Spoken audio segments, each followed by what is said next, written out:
sejahtera untuk kita semua. Pertama-tama, patut kita panjatkan puji dan syukur kehadirat Tuhan yang Maha Kuasa karena pertolongannya kita bisa berkumpul di dalam ruangan ini. Kita akan ada dalam kegiatan pengimbasan atau diseminasi dari 2 orang guru penggerak, di mana mereka akan menyampaikan atau membagi ilmu tentang pengalaman dalam menerapkan budaya positif. Untuk itu, sebelum kita memulai kegiatan kita pada pagi hari ini, kita akan mengawalinya dengan doa, dan doa akan dipimpin oleh Ibu Anas. Doa sesuai dengan keyakinan kita masing-masing. Kita berdoa dalam nama Bapa, Putra, dan Roh Kudus. Puji syukur kami persembahkan kehadiran. Terima kasih Ibu Anas yang telah memimpin doa bagi kita. Selanjutnya kita akan mendengarkan sambutan atau arahan dari Ibu Kepala Sekolah kepada Ibu Kepala. Terima kasih Bu Winda yang sudah memandu kita dalam kegiatan pagi ini. Assalamualaikum warahmatullahi wabarakatuh. Salam, salam sejahtera untuk kita semua. Yang kami hormati Bapak Ibu Guru, yang berbahagia calon guru penggerak Ibu Ovin dan Ibu Leha. Kita panjatkan puji syukur kehadirat Tuhan karena meskipun dengan begitu banyak aktivitas kita yang menuntut kita, mengejar kita untuk kita selesaikan, tetapi pada kesempatan ini Tuhan masih mengetuk hati kita untuk ikut serta mendukung kedua rekan kita calon guru penggerak. Terima kasih Ibu Kepala Sekolah yang telah memberikan sambutan. Selanjutnya kita akan langsung mendengarkan pemaparan materi dari kedua orang guru penggerak kita. Kepada yang bertugas saya persilahkan. Assalamualaikum warahmatullahi wabarakatuh. Selamat pagi dan salam sejahtera untuk kita semua. Pada tempat yang pertama, kami kedua calon guru penggerak dari SDI Kotandora mengucapkan terima kasih yang sebesar-besarnya atas dukungan yang luar biasa dari Ibu Kepala Sekolah serta rekan-rekan guru yang ada di lembaga pendidikan ini. Untuk tidak memperpanjang kata, kami langsung menyampaikan atau membagikan pemahaman dan pengalaman dalam menerapkan budaya positif kepada rekan-rekan sekalian. Kelihatannya tegang-tegang sekali ini. Kita buka kegiatan ini dengan ice breaking dulu biar lebih semangat. Ya, ice breakingnya ini buka tutup, berarti tangannya dibuka. Buka tutup, buka tutup, bertepuk tangan. Buka tutup, buka tutup, tepuk tangan lagi. Digulung-gulung, digulung-gulung, lalu tersenyum. Digulung-gulung, digulung-gulung, lalu tertawa. Oke, kita sekali lagi dan dipercepat biar lebih bersemangat lagi. Oke, ya semuanya berdiri. Tutup, 1, 2, 3. Buka tutup, buka tutup, bertepuk tangan. Buka tutup, buka tutup, tepuk tangan lagi. Digulung-gulung, digulung-gulung, lalu tersenyum. Digulung-gulung, digulung-gulung, lalu tertawa. Oke, terima kasih. Silakan duduk. Kita perhatikan yang pertama ada perubahan paradigma sebagai kegiatan pemantik. Di situ ada kegiatan cobalah buka. Ya, diminta Bapak Ibu bersama teman di samping atau pasangannya di samping. Di samping Anda adalah A, misalnya Ibu Rusmiati yang berperan sebagai A dan Ibu Yo B. Begitu juga teman berpasangan selanjutnya juga. Ya A B. Siapa yang posisi A, siapa posisi B. Ya. Mama pasangannya dan siapa? Ya, yang posisi A dulu ini. Yang posisi A, Anda adalah A. Tugas Anda adalah mengepalkan salah satu tangan Anda. Mengepalkan salah satu tangan Anda. Dan bayangkan tangan yang dikepal itu ada sesuatu yang paling berharga. Sehingga dia kepal tangannya. Anda perlu menjaga tersebut sekuat tenaga. Sekuat tenaga Anda karena begitu pentingnya untuk kehidupan Anda. Sedangkan tugasnya B tadi, dia mencoba dengan segala cara untuk membuka kepalan tangannya itu. Coba dipraktekkan, ya. Dia mencoba dengan segala cara untuk membuka kepalan tangan dan B itu. Entah itu dengan bukan rayuan atau ancaman, berbagai macam cara yang dia gunakan untuk membuka kepalan tangannya. Ya.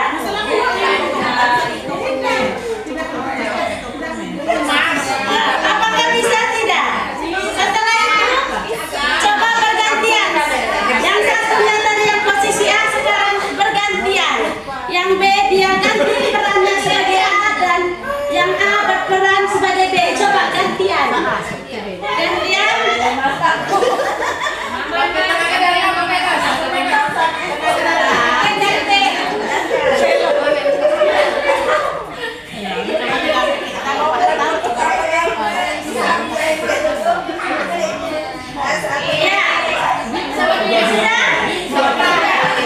Kira-kira yang posisi sebagai A tadi bisa tidak kepalan tangannya itu dibuka oleh teman yang B tadi? Bisa. Kenapa bisa? Apa alasannya? Kenapa sampai bisa dia membuka kepalan tangannya tadi? Atau temannya tadi? Alasannya karena tangan Ibu Rusmiati tidak terlalu kuat. Oke, tepuk tangan. Alasannya yang tidak bisa membuka, apa alasannya Pak sampai tidak bisa membuka? Karena saya punya kepalan tangan terlalu kuat. Ya, oke, tepuk tangan untuk bayangan. Nah, ada yang bisa membuka dan ada yang tidak bisa membuka. Ya, kembali ke posisi kontrol. Siapa yang mengontrol? Saat kita mau membuka itu, terus ada teman juga yang menahan. Siapa yang mengontrol itu? Ya, diri sendiri. Kembali ke diri sendiri. Di sini kita berbicara tentang posisi kontrol atau teori kontrol. Nah, teori kontrol itu tadi alasan ada yang bisa membuka karena mempunyai tujuannya. Semua perilaku mempunyai tujuan. Apa tujuannya itu ya tergantung dari diri sendiri. Mungkin karena dia kasihan temannya di sebelah, atau seperti ada juga tadi yang bilang genggamannya atau yang kuat, terus adanya kurang menggenggamnya dengan kuat. Ya itu mempunyai tujuan masing-masing. Nah berikut hanya Anda yang bisa mengontrol diri sendiri. Kita yang bisa kontrol kita punya diri. Yang ketiga, realita kebutuhan setiap manusia itu berbeda-beda. Maka kita tidak bisa memaksa kehendak dari orang lain. Karena ketika kita memaksa akan terjadi ketidaknyamanan. Betul tidak Bapak Ibu? Betul. Ya, kita masuk yang berikut, budaya positif. Budaya positif adalah nilai-nilai atau keyakinan yang dimiliki sekolah dari kebiasaan-kebiasaan yang dimiliki dan berpihak kepada peserta didik agar mereka dapat bertumbuh dan berkembang menjadi pribadi yang kritis, penuh hormat dan bertanggung jawab. Di sekolah kita ini sudah ada belum nilai-nilai keyakinan di sekolah ini? Apa-apa saja nilai-nilai keyakinan yang sudah ada? Ya, disiplin, tanggung jawab, ya, sopan santun. Ya, tepuk tangan untuk kita semua karena sudah menjalankan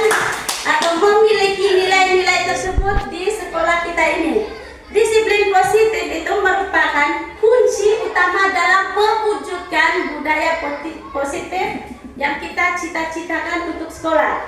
Jadi dalam mewujudkan budaya positif harus ada itu namanya disiplin positif terlebih dahulu. Disiplin positif itu adalah metode untuk memenuhi kebutuhan dasar murid tanpa hukuman dan penghargaan yang bersifat eksternal. Ini contohnya, misalnya hari ini anak terlambat, Pak saya besok bawa ini untuk Pak. Nah itu tidak, itu yang dimaksudkan penghargaan yang bersifat eksternal itu tadi.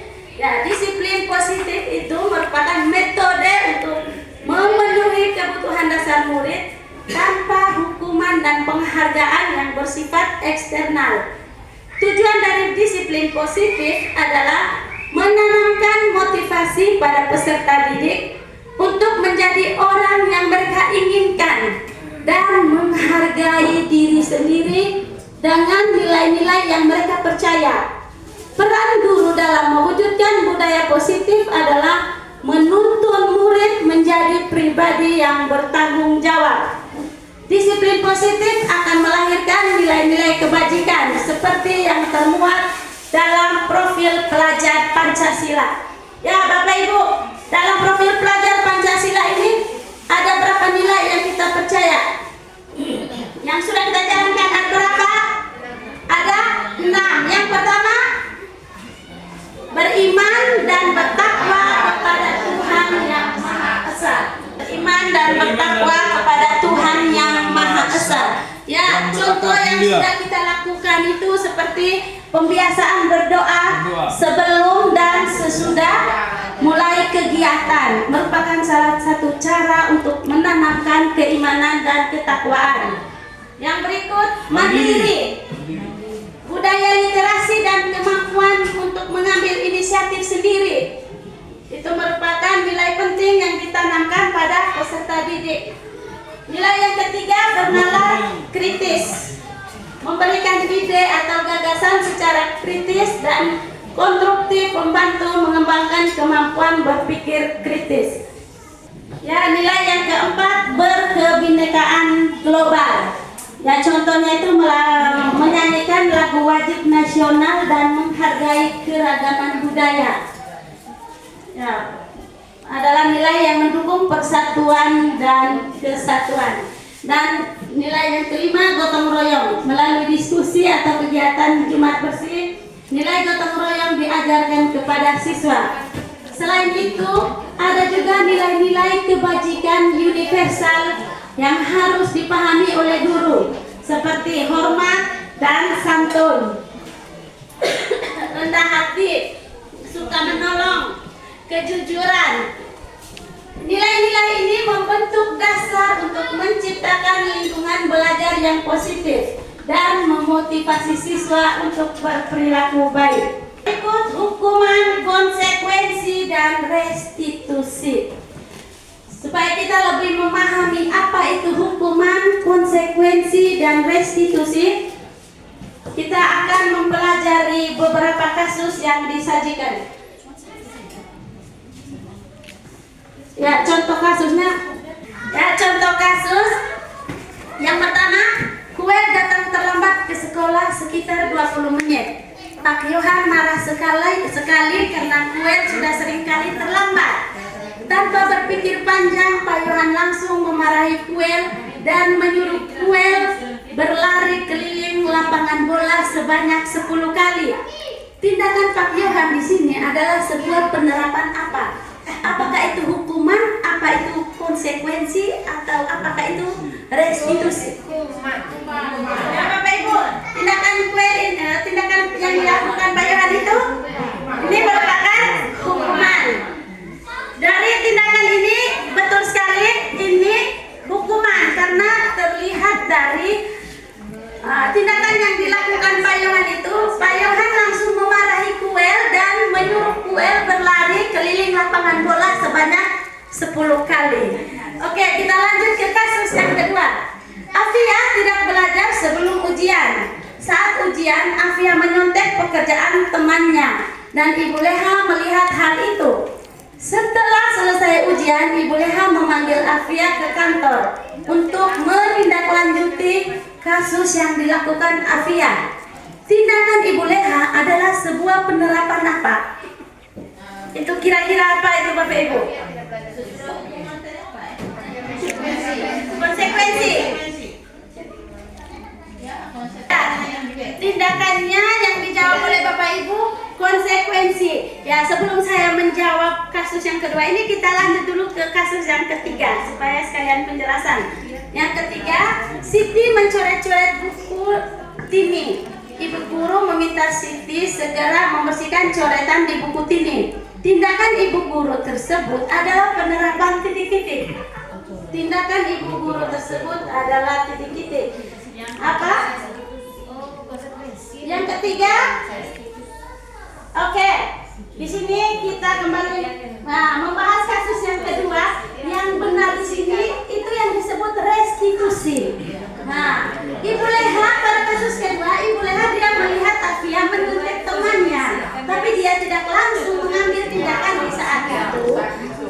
Akan tetapi Ibu Leha setelah selesai ujian baru memanggil Afia untuk menyelesaikan persoalan itu di kantor misalnya. Terus yang ketiga ini yang penerapannya konsekuensi. Nah, Siti mencoret-coret di buku Tini. Ibu guru meminta Siti segera membersihkan coretan di buku Tini. Nah, ini tindakan ibu guru tersebut penerapan konsekuensi. Dan tindakan yang dilakukan Tini tadi sudah mencoret-coret buku. Ya, konsekuensinya dia harus membersihkan kembali coretan yang sudah dilakukan. Ya, untuk kita lebih jelaskan lagi agar kita dapat memahami atau membedakan apa itu hukuman, apa itu konsekuensi, dan apa itu restitusi. Nah, hukuman adalah bentuk sanksi yang diberikan sebagai akibat langsung dari tindakan melanggar hukum atau aturan.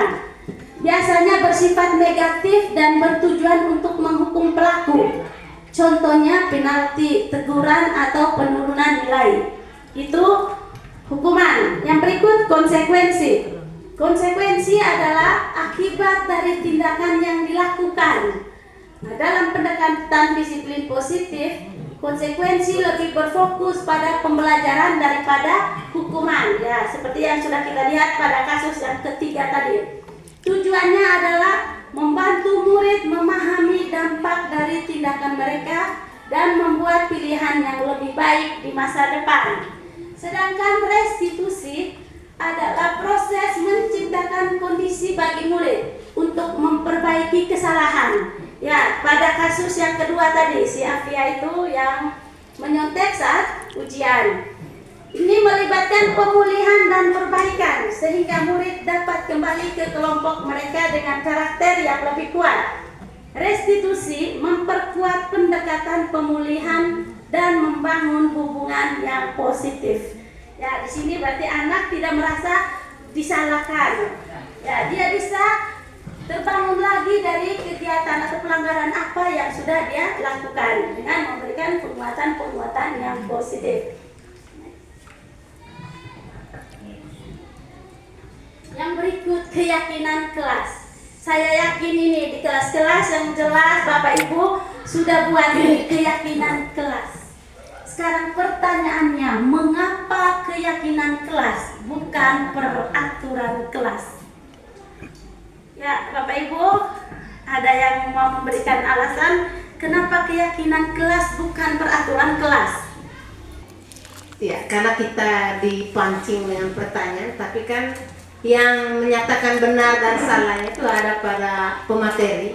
Kalau kita hanya menganalisa dari kata keyakinan, keyakinan kelas bukan peraturan. Kalau keyakinan, berarti mereka sudah berpikir bahwa apa yang mereka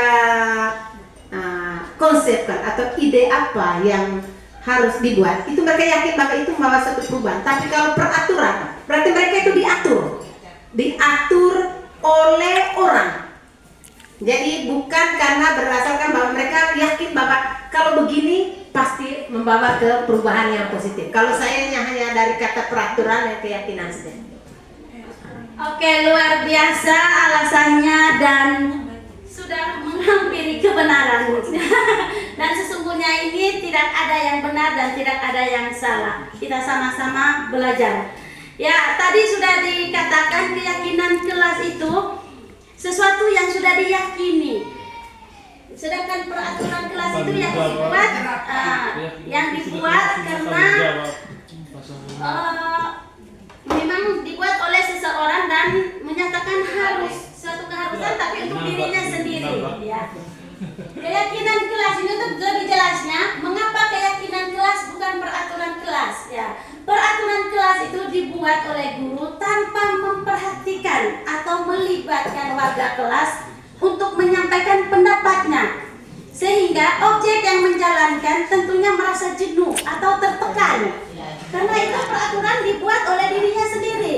Sedangkan keyakinan kelas dibuat berdasarkan hasil diskusi warga kelas dengan menggunakan kalimat-kalimat positif, mudah diingat dan mudah dilaksanakan. Namun keyakinan kelas muncul dari peraturan-peraturan kelas. Ya, bungkus. Oke, kita masuk ke 5 posisi kontrol. Ya, posisi kontrol guru yang pertama itu sebagai penghukum.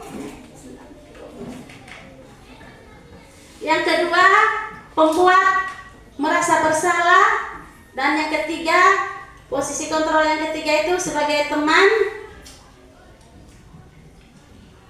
Posisi kontrol yang keempat, pemantau.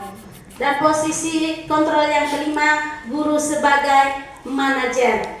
Dan sebentar akan dijelaskan lebih lanjut oleh rekan CGP saya. Ya, kita masuk yang terakhir, segitiga restitusi. Tadi sudah ada itu kata restitusi. Ini mengapa segitiga restitusi? Ya, restitusi adalah pendekatan untuk memecahkan masalah yang dilakukan oleh siswa. Dalam pendekatan restitusi, ketika siswa melakukan pelanggaran atau membuat kesalahan, mereka tidak serta-merta mendapatkan hukuman seperti kasus Afia tadi. Tapi ada proses penggalian masalah, motif, pandangan, dan harapan siswa, serta upaya perbaikan yang bisa dilakukan. Langkah-langkah atau tahapan segitiga restitusi, yang pertama, menstabilkan identitas. Yang kedua, memvalidasi tindakan yang salah. Dan yang ketiga, menanyakan keyakinan.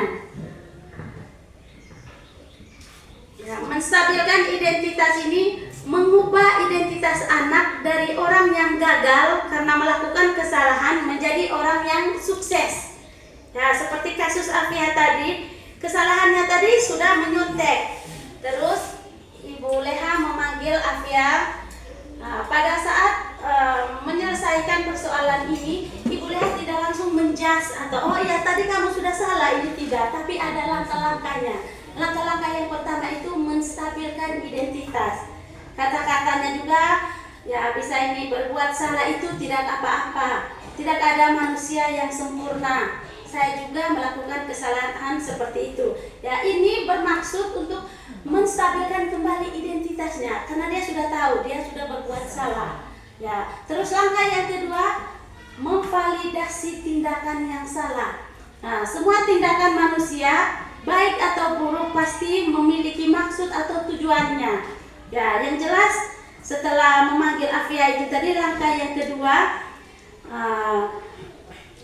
bisa kita katakan, padahal kamu bisa melakukan hal yang lebih buruk dari ini ya. Kamu pasti punya alasan mengapa tadi kamu menyontek ya. Di sini kita memberi ruang kepada anak untuk menyampaikan pendapatnya. Tidak harus gini, kenapa kamu tidak ujian begini. Kita langsung tanya, mungkin dia punya alasan, mungkin semalam lagi menjaga adiknya atau apa. Kita beri kebebasan dia berbicara. Terus langkah yang ketiga, kita menanyakan keyakinan. Anak akan siap untuk dihubungkan dengan nilai-nilai yang dia percaya dan berpindah menjadi orang yang dia inginkan. Ya, apa misalnya, apa nilai-nilai umum yang telah kita sepakati? Misalnya nilai keyakinan kelas tadi yang sudah ada. Dari tindakan yang sudah dilakukan tadi mencontek itu, kita menanyakan kembali, kita beri kesempatan kepada dia untuk mengingat kembali keyakinan kelas yang sudah dibuat bersama, sehingga tidak terjadi lagi di kesempatan-kesempatan yang lainnya. Ya, yang terakhir saya akan memaparkan video contoh praktik segitiga restitusi yang sudah dilakukan di kelas.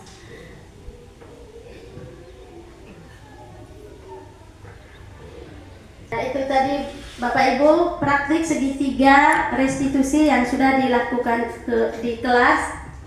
Yang berikut kita masuk ke tahap yang terakhir dari kegiatan ini, yaitu tahap refleksi dan tindak lanjut. Ya, di sini diminta Bapak Ibu menulis yang pertama, hal baik apa yang Bapak Ibu pelajari pada hari ini, atau bisa langsung menyampaikannya boleh. Hal baik apa yang Bapak Ibu pelajari pada hari ini? Hal baik yang saya pelajari pada kegiatan hari ini, yang pertama, saya bisa memberikan teguran kepada anak-anak itu sesuai dengan prosedur yang baik. Ya, tidak serta biasanya begini. Kalau anak bersalah langsung, kenapa kau ya? Tapi melalui pendekatan dengan metode-metode yang sudah disampaikan tadi. Terima kasih. Ya, luar biasa. Tepuk tangan untuk anak-anak. Oke, yang berikut mungkin ada yang ingin menyampaikan hal baik apa yang sudah dipelajari pada hari ini. Ya, kalau dari saya secara pribadi bahwa penerapan budaya positif ini memang suatu tamparan yang luar biasa untuk kita. Karena bagi saya hal baik yang saya dapatkan hari ini tentang materi budaya positif, yang pertama saya tersadar bahwa selama ini ada penerapan disiplin, sopan santun yang sudah saya jalankan itu belum sesuai dengan harapan budaya positif. Jadi itu menurut saya hal baiknya. Jadi saya hari ini dibekali bahwa dalam menerapkan budaya positif langsung kita mengeksekusi, tetapi dia harus melalui 3 langkah. Jadi yang pertama tadi menstabilkan, yang kedua validasi, baru yang ketiga menanyakan kembali. Jadi inilah langkah-langkah yang mungkin mulai hari ini masing-masing kita, saya secara pribadi, ya kita mencoba menerapkan langkah-langkah ini sesuai dengan tingkat pemahaman kita hari ini. Terima kasih. Terima kasih, tepuk tangan untuk Ibu Kepala Sekolah yang telah menyampaikan refleksinya. Yang kedua, apa rencana Bapak Ibu setelah mengikuti kegiatan hari ini?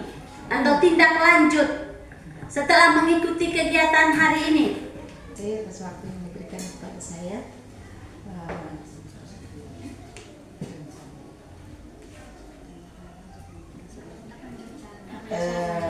tindak lanjut saya setelah saya menerima atau mendapatkan materi ini, ya saya ingin menerapkan kepada anak didik saya untuk kedepannya.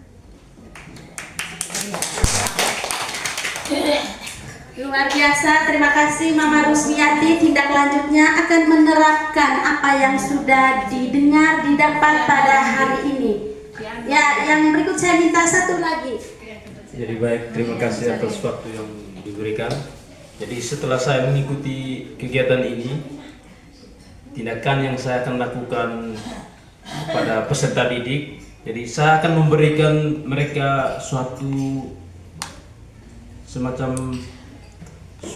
komando itu berdasarkan masalah yang saya lihat. Jadi saya harus belajar kembali kira-kira masalahnya seperti apa. Jadi saya tidak bisa, jadi kita sebagai guru tidak bisa langsung memberikan anak itu berdasarkan masalah yang kita lihat hanya sepintas saja, tapi kita harus perlu telusuri dulu kira-kira ini masalah, dia hukumannya seperti apa, kira-kira seperti itu. Biasa, tepuk tangan untuk kita semua. Dengan diskusikan tindak lanjut yang sudah disampaikan oleh teman-teman semua. Selanjutnya saya memberikan kesempatan kepada rekan CGP saya untuk menyampaikan materi.